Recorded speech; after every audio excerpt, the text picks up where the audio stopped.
एक सिक्के के दो पहलू होते हैं। इसे आम बोलचाल में कहें तो हेड या टेल, थोड़ा बदल कर कहें तो चित या पट, और अगर वास्तविकता में समझो तो जीवन या मृत्यु।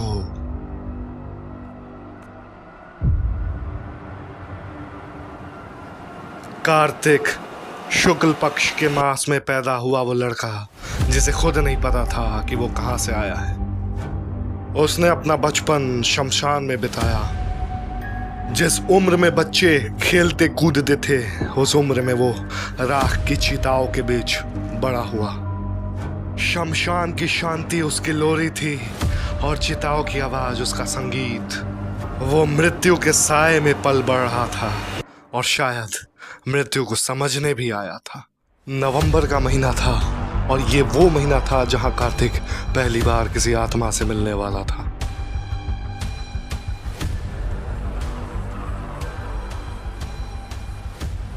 वक्त गुजरता है और कहानी आगे बढ़ती है।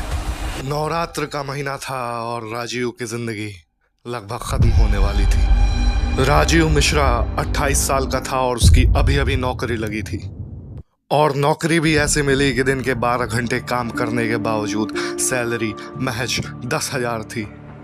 हालांकि राजीव उतने में भी खुश था, लेकिन इसके पीछे एक इंसान था जिसे ये बात खाई जा रही थी।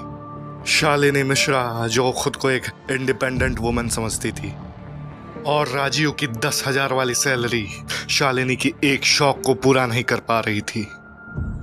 राजीव 24 साल का था जब उसे शालिनी मिली थी।